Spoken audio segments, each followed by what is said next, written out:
Now at 6, a local grandmother killed by a hit-and-run driver. That somebody just left, and left her like that and broke her cane into pieces. How you can help police in their investigation.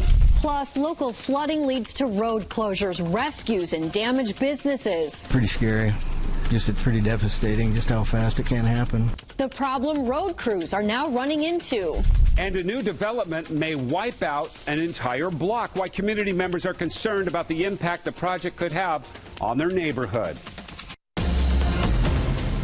Live from the Coin Center in downtown Portland, this is Coin 6 News.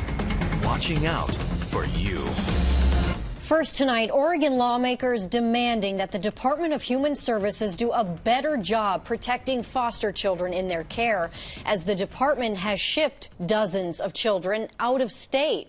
This is Coin 6 News at 6 o'clock. I'm Jennifer Hoff. And I'm Jeff Gianola. And tonight, DHS tells lawmakers it will bring those children back to Oregon after concerns about their care, including at least one child who was injected repeatedly with a drug to make them calm down. Lisa Balick reports. The Department of Human Services had been harshly criticized, even sued for housing foster kids in hotel rooms. They stopped and started sending more of these kids out of state. That didn't work out so well. She had heard from a phone call with her daughter that her daughter was receiving injections, and she didn't know what they were or what medicine it was. The attorney for a now 10-year-old Oregon girl tells me how she confirmed that child in foster care was being injected with an antihistamine to control her behavior while at a Montana facility. That's where she was sent by the state as a foster care child. That child is still there. Oregon Senator Sarah Gelser is appalled and demanding that child and others out of state be brought back. We had places for these children before. Why we're putting them in institutional placements now, I don't know. Our population, the number of kids in foster care, is lower than it's been in the last 10 years. The children are not with foster families. They're often kids with high behavioral and emotional needs. They're sent to locked psychiatric treatment centers. Oregon kids ages 9 to 18. There are not enough beds in Oregon at a high enough level of care that meet children with exceptional needs like my clients. That we can access when we need to access them. State lawmakers are demanding that the Department of Human Services do a better job protecting these children. They are out of state in for-profit facilities that if you just Google them, you can see that they are incredibly troubled. Some of our kids are in programs where the states that they're located in won't put their own kids there because they're so dangerous. DHS says it will have a plan in about 2 months as to what to do to bring these kids back, but they don't have a date as to when those kids will actually be back in Oregon. In Salem, Lisa Balick, Coin 6 News. Thanks, Lisa. And weather continues to make news tonight. We want to get a first check with Chief Meteorologist Natasha Stenbach because we've seen so much flooding because of this, and now we're really seeing the rain in downtown Portland. Yeah, now the rain is here. For most of the day, our rain has been on the really light end, less than 1/10 of an inch really since midnight. Now we're seeing it right here, downtown Skycam. Your temperature 53 degrees, wind out of the southwest at about 17 miles per hour. You can see up and down the valley, we've been mostly dry, but now we're beginning to see all of that filter in as that wind direction is changing, which will actually help us see a little bit more of that rain. So coming from the southwest instead of directly from the west will help us see more rain here in the valley. Also more snow on the way. Mountain Meadows 33 degrees, no longer a winter weather advisory, but we could pick up an additional 1 to 3 inches here in the next 24 hours. How much more rain could we see? By the time we get to Saturday night, we'll have little breaks in between, but overall, perhaps another 1/4 of an inch of rain. Not a lot, but there are still flood warnings and also advisories out there for many of our rivers. We'll talk about that coming up. Natasha, thank you. And people living in Corvallis say they were shocked at how fast floodwaters took over their neighborhoods. Emergency officials have fielded hundreds of 911 calls this week, issuing a state of emergency in parts of Benton County. Emily Burris on the scene to show us the roads that are still underwater. Tonight, the Willamette River is receding, but as you can see behind me here at Waterfront Park, that water is still rushing very strong, very fast, all of it prompting county officials today to issue a state of emergency as floodwaters caught many in its path off guard. You couldn't see any of the fencing, any of those posts, anything. It was all water. A backyard turned river, something Jennifer Cox never thought she'd see moving into her house along Highway 34 2 years ago. We had no idea it was going to be this bad. Tuesday night, Jennifer Cox and her family woke up to neighbors pounding on their door. The water's coming, the water's coming. Big panic, everybody's awake. We're all moving, all the 5 work trucks. Moving all but one to higher ground as the Willamette River spilling over its banks threatened businesses, pastures, and homes along Highway 34. We really just didn't expect it to be so fast and so furious because, in literally a matter of 10 minutes, there was a foot of water in the basement. That basement, newly refurbished, now ruined. Just down the road, shops were flooded. Lynn County Sheriff's officials had to rescue 4 people and 2 dogs trapped by rising waters in this fruit stand. From Corvallis south to Kiger Island, some communities were cut off by the fast-moving flood, prompting Benton County officials to issue a local state of emergency. We could see the water coming, but we didn't think it'd be that fast. Some areas now accessible as people want to see for themselves the power of this water. Others can only watch as floodwaters continue to recede. The memorabilia, the kids' art, things that they're gone. But everything else is just stuff, and I think that that's what we all have to really keep in mind through these kinds of things is it's all just stuff. ODOT officials tell me as floodwaters recede, they will begin going out and cleaning culverts, clearing road shoulders and making sure that the shoulders are still stable. But right now, many roads are still closed, including parts of Highway 34, as water rushes over them. Reporting in Corvallis, Emily Burris, KOIN 6 News. And with all this rain and flooding, download the PDX weather app. It's a great way to stay up to date. It has radar in your neighborhood's hour-by-hour forecast, and the best part is it's free. In other news tonight, police are investigating after finding a man dead in the St. John's neighborhood. The call came in as a welfare check at a triplex on North Jersey Street about 8:30 last night. When officers got there, they found that man dead. Neighbors, though, who live around there say they didn't hear anything unusual before police got there. No, we didn't hear anything.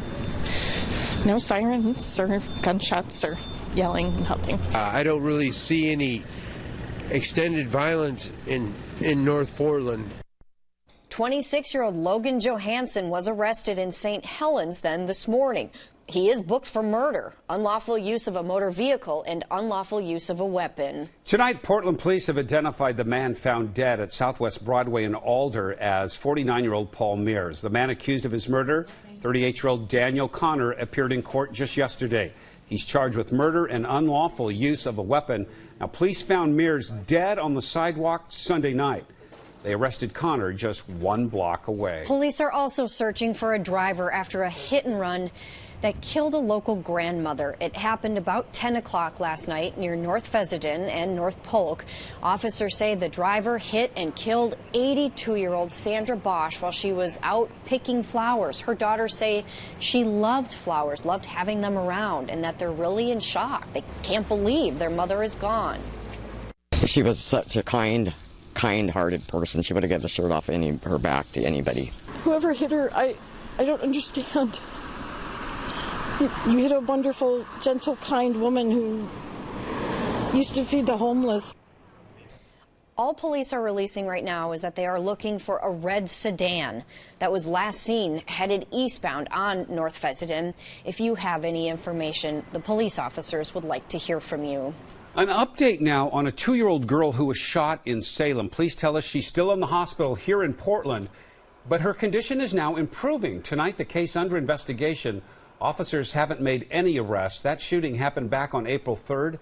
Police say that little girl was shot inside her own home. And here's the closure to remind you of tonight. Southwest NATO Parkway will be closed in one direction for several blocks near the Hawthorne. That bridge tonight, that closure will run from 8 o'clock to 6 o'clock tomorrow morning because there's construction work happening on the Southwest Madison Street ramp. The closure will also happen tomorrow night. More news still ahead. Some people in a local neighborhood concerned about a new development that they say could change the character of their very special neighborhood. And then take a look at some of the avalanches that have happened down Mount Hood, why officials say they triggered them on purpose.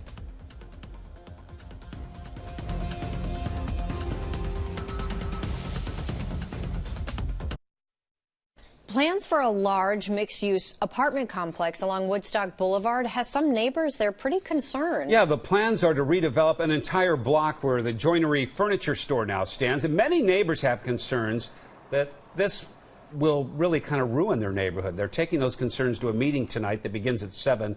Wayne Haverly joins us from the Woodstock neighborhood with more on all this. Wayne? Yeah, the joinery is right behind me. It's that building there. And the owner of that building in recent years has purchased all of these rental homes behind the building. And he actually had this entire block rezoned commercial a few years ago. Now it looks like those plans to redevelop this block are now moving forward. And those plans, they call for a 178-unit apartment complex with commercial space on the ground floor. Mill Creek Residential is working with the property owner. The development company already has 6 mixed-use developments in the Portland area, including this complex you see on Belmont Street that was recently built. As far as the joinery, which has been here since 1982, the business will likely move to a larger space in the St. John's neighborhood when the lease is up in October. Also leaving this block are the food carts. Food carts these days, you kind of just have to bounce around. They're buying up all the land and turning them into apartment buildings, so it's a common thing that we deal with. Now we have to come up with a vision for what we want this neighborhood to look like in the future, and we need to consider growth and where that growth is going to occur. Well, there are still undeveloped roads and a lack of sidewalks here in the Belmont neighborhood, and neighbors are concerned what such a large development just might do to the limited infrastructure in this neighborhood. Now, the property owner and the developer, they're about to get an earful from all of the folks who have concerns in this neighborhood. They're holding a public meeting, and that meeting is at the Episcopal Church. It's on Woodstock Boulevard. That happens at 7 o'clock, so in a short amount of time from now, they're going to be hearing a lot about this. And again, this project is in the early stages, and the developers say that they are more than happy to listen to the concerns and adjust their plans to this neighborhood. But it's going to be a long process. It's just getting started, and that meeting starts at 7 o'clock. Back to you. All right. Wayne Haverly. Thanks, Wayne. Well, Oregon now looking to become the second state behind California to ban plastic straws. State senators just passed a measure that would prohibit restaurants from giving out single-use straws unless a customer asks. But drive-thrus could still offer the straws. The measure now heads on to the House. A new study from Portland State University is looking at the local impact of climate change. The study says that it really could have a profound effect on the Portlanders who are least able to afford it. Cor Harlan explains. The PSU study found extreme heat and, of particular concern this week, more frequent flooding expected to accompany a warming planet will most acutely affect the low-income neighborhoods in East Portland. We found the east side, yes, because those are relatively low-lying areas. Also, those areas do not have a lot of vegetation. So as a result, the water cannot be absorbed by the soils or intercepted by trees. It's a study funded by the National Science Foundation, designed to help cities prepare for extreme weather events. And although there is work to be done, there are some signs of progress. For example, the Foster floodplain natural area at 110th and Southeast Foster is a great example. The city of Portland bought dozens of houses that used to stand here. During extreme high water events, Johnson Creek is now allowed to flow into the 63-acre site that has historically served as a floodplain. It's a natural and harmless place for the water to go, instead of roaring down Johnson Creek like it used to and flooding less affluent neighborhoods living downstream. So that means the city, those restoration efforts can be effective, but I think there are still some rooms for the city can do those activities more in other places. Heejun Chang, the PSU geography professor who did the work here, also points to less equitable distribution of green space in East Portland that helps absorb extreme summer heat. His work is a helping hand for city planners to make sure that the most extreme effects of climate change do not fall disproportionately on the people who can least afford it. In East Portland, Cor Harlan, KOIN 6 News. And check this out. Mount Hood Meadows triggered 3 avalanches within the last 24 hours up in Heather Canyon. Officials sometimes do this when there's a risk avalanches may happen naturally. They say because they're anticipating a lot of new snow, they decided to trigger these slides today. They will have Heather Canyon closed, they say, through the weekend. That is a lot of snow. Yeah, they've gotten a lot of snow up there. I know, Natasha, you've been talking about that, as well as following all the rain we've been getting so closely. Yeah, quite a bit of action happening this weekend, and it continues, through the weekend. We probably won't see much of a sunbreak until next Thursday. A week from now. Sorry. Yeah. But let's focus on right now. Don't worry. You know what? Actually, tomorrow, I think some of you, don't worry. Just settle down, everybody. Everything's going to be fine. 10 inches so far of brand new snow, 24-hour total. Timberline, Mount Hood Meadows, Skeeble, Bachelor, a little bit less than that. But how much more could we see in the next 24 hours? Well, talking specifically about Mount Hood, right around our passes, we expect the snow level to go as low as about 4,000 feet through tomorrow. So maybe about an inch there. But then you get into our resort levels. Now we're talking about perhaps 1 to 3 inches, or even higher up, above 6,000 feet, we might be talking about 3 to 6 inches. Now, as we look live out at our cameras around town, Portland 53 degrees, Mount Hood Meadows 33, Seaside 50, Lincoln City 52, all areas except Mount Hood seeing the rain. Those snow levels, by the way, are expected to come down to even 3,500 feet by this weekend.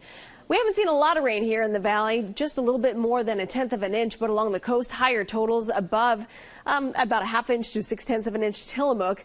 Then we look out to the east. Not much to measure here either. Pendleton right around 1/10 of an inch. However, flooding concerns continue. Flood warning extended for many of our rivers. The Pudding River at Aurora, in addition to the Santiam River now at Waterloo. Going a little bit farther south, Willamette River, Albany, and also Corvallis. That flood warning continues through Friday. Santiam River, as mentioned before, that flood warning continues through tomorrow morning just before noon.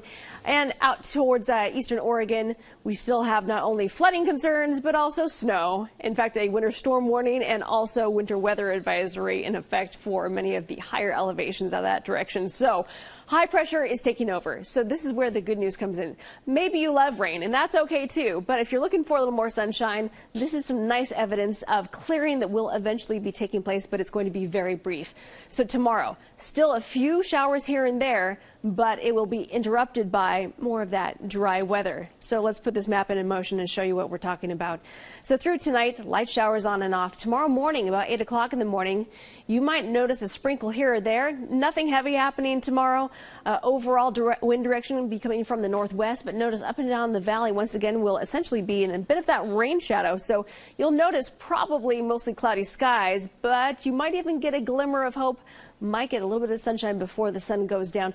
But here we go Saturday. Saturday morning, all the wet weather, this next front coming from the northwest. So if you're trying to plan things out where you're like, I just need a few hours where it's dry and I don't have to worry about it, get it done Saturday morning. All this coming from the northwest. So you'll notice Salem south, you'll be dry the longest, and then that front advances. So Saturday for the afternoon, a soaker of a day. Here we go Sunday, 10:30 in the morning. Another opportunity to see no rain and no snow briefly. Cooler temperatures also for the weekend. Daytime highs will only reach the low 50s. And even into Monday, we expect more rain, but the end of the week looks hopeful and warmer too. Our normal daytime high for this time of year is 60 degrees, so we could see things actually warming up quite a bit by next Thursday. Yeah, so just be patient. In a week, things will turn around. That's right. We'll look forward to that too. Thanks, Natasha. We'll be right back, everybody.